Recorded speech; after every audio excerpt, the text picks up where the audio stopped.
we got two terms to figure out what they mean, and then some details about them. So first and foremost, let's talk about cash on cash return, because we're talking about income potential right now, people. Yeah. Cash on cash return. I've heard that. I mean, dude, so many times I've heard that. Someone hasn't, and they're curious. Do you know what it is? Cash on cash, bro. It's how much you put down and how much you get back.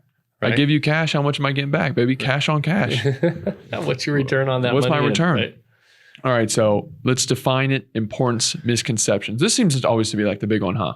Yeah, we the go cash on cash return. Yeah. Okay. Yeah, well, because it's what a lot of investors they hear about it a lot. Yeah. It's easy to understand, just like you said. It's like, yeah, I got this much money in. How much am I getting out? Yeah. Where a lot of new investors lose out is they forget about all four levers of real estate, right? They look at cash on cash, and that's how they judge the deal, is strictly cash on cash. Well, real estate is multifaceted, and it has returns in multiple different areas. So we were just talking about debt pay down, right? You're having somebody else pay down a loan for you, and you're gaining value by them paying down that loan. You're gaining equity. Your equity is growing in your property because your debt service is going down, right? It's decreasing. And every year, every month, somebody pays your payment, that's going down a little bit. So when you start to compound that year, 5 years, 10 years, that's a big extra return that's not counted on your cash on cash. Right. Cash on cash is how much I gave $100,000. How much cash flow do I bring back every single year? Your cash flow is a fraction of what your gross revenue is. Now, it's your net income, right? It's how much income you're putting in your pocket at the end of the day, but it's not the entire return you're getting from real estate. And it gets hard for, I don't know why, but new investors will judge real estate based on the money they get back in their pocket on net income. They judge crypto and stocks and everything else very different. Like they'll look at their computer screen and they'll say, yeah, I bought crypto for $100,000 for a Bitcoin, and now it's at 120, and I just got a 20% return in 3 days, right? That's just on paper. They didn't cash that out. There's no cash flow. They're not putting any money in their pocket. Their portfolio is growing. Their worth of that Bitcoin is growing. And they look at that. Same with stocks, same with mutual funds, same with everything else. A lot of them aren't paying off dividends, and you're not getting any cash flow. So it's funny to me that people judge real estate based on just the cash flow, when in reality, it's the smallest return you're typically going to have in any given deal. And the next one, and it's usually that you got that debt service and that note pay down by somebody else.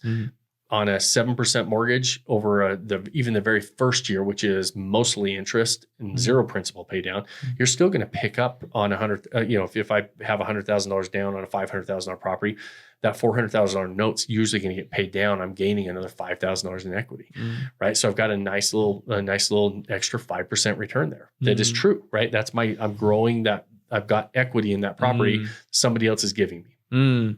And that comes out of that gross revenue. That's part of that is debt service, right?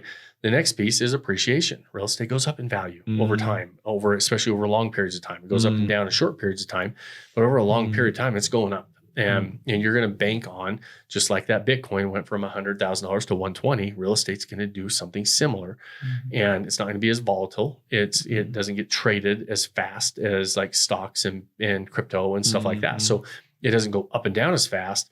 But it's going to be over time, you're going to look back and say, oh man, that was a pretty nice return on my investment as well.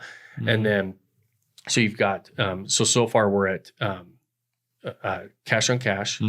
We're at our note pay down. Right. We're at appreciation. And then we talk about depreciation, which is how much can we save on taxes, right? How much are we, because those materials in that property that we talked about that need to be replaced over certain periods of time, we can depreciate that. That's actually a paper loss to us. If I spend $40 a foot on a whole bunch of furniture that has a useful life of 5 or 7 years, and I cost seg that out, it's like, yeah, I just dropped I dropped $100,000 and they gave me a 5-year depreciation schedule on this $100,000 every single year.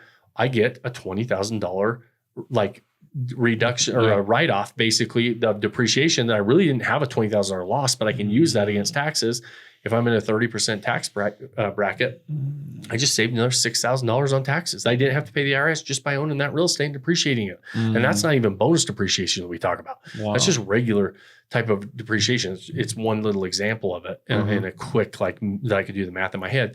Right. All those different things though are a big deal on the overall return. And so the misconception when it comes to real estate is don't just judge it based on your cash on cash return. And then also what you asked is the return of capital. Return of capital is a huge thing that a lot of investors don't pay close attention to. It's like, how fast can I get my money back and put it into something else? If I have $100,000 in this deal, when can I get my $100,000 out of this deal to go put it into another deal? Because as soon as I get my return of capital, all of a sudden I'm getting infinite returns on this property, essentially. Let's say that again. Hold on, one more time. Let's if say I put $100,000 down and I want my $100,000 back, then it's an infinite what? It's also all of a sudden it becomes an infinite return on that deal because now I've got my return of capital. I've got my $100,000 out of that deal. Right. I still own the deal. Right. It's still spitting off some money for me. I'm still getting tax advantage, all that stuff. And so, but it starts to basically I've got my $100,000 that I can parlay into another property, go do it again, duplicate what I just did. This property is already producing, gave me my $100,000 back, and I keep parlaying it. What if you can parlay your $100,000 every 3 years, every 4 years, every 5 years, every 2 years, every 1 year, whatever whatever it is? That's a big deal, and that's what a lot of investors do when they think about scaling, and they think about saying, "Hey, listen, I'm going to take this $100,000," and when you hear people say, "Well, I'm not going to be able to save up $100,000, every year to go buy another property." It's like, no, take your first $100,000, put it into a property, focus on returning the return of that capital. What if it's 2 years? What if it's 3 years? You likely can get it back in a certain period of time. There's going to be a certain period you're getting it back anyways. Right. But let's focus on it and try to get it back 2 years from now. And you don't have to save up one more dollar. You're going to get your return of your $100,000 to go do that again. And so what if you're buying a property every 3 years in a 10, 15-year time horizon? That adds up pretty fast. And you didn't have to save up a down payment for every single property. That's the other thing that a lot of investors don't understand is how are you getting your return of capital? What are you doing to get that? Sometimes that's tapping into equity with refinances. Sometimes that is cash flow. You got high cash flowing type properties. Sometimes that is reducing your taxes a certain amount. So instead of paying X amount to the IRS, you don't pay them because you bought this property, and you take that money you were going to pay them and put it in your investment account. And you're starting to get a return of money by owning this piece of property. It comes in multiple places. Yeah. And so then you just parlay it into the next one. Wow. Right? Does that make sense? That does make sense. That's really interesting. How much would you say, you did the $100,000 example. Could somebody do that with $50,000, or should you actually be going more? No, you should probably start with like the 250. No, was the 100? You can do it with I use 100,000 as an example all the time. Right, the math's easy in my head. Right. But is that like an actual figure that people should kind of go for, or they should go for 30,000? 30 is low on our side. So that, like we've talked about before, the drive. So yes, theoretically, you could do it with any amount. You could do it 10,000, 20,000, 30,000. Doesn't really matter theoretically. Right. Reality wise, real estate and short-term rentals specifically are very capital intensive. Even if you got somebody to do a zero down loan, and you listen to all the guys on YouTube and Instagram and did a subject to deal, or you did a creative financing, or you did a wrap mortgage, you did zero down.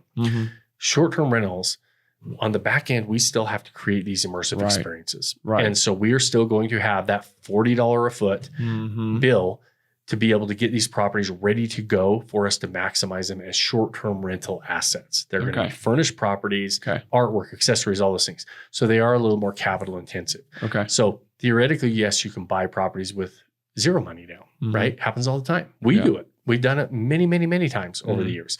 And I love the skill set of being able to do it. You should, every real estate investor should know that.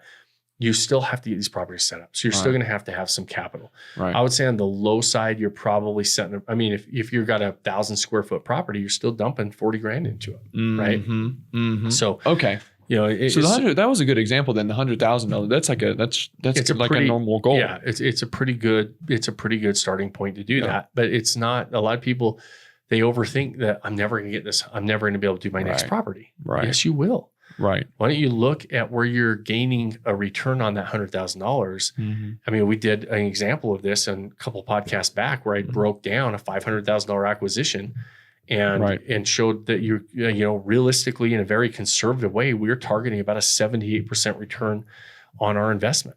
And I mean, I should be able to roll that $100,000 in that example from cash flow and from my tax savings in about a year and a half, 2 year period.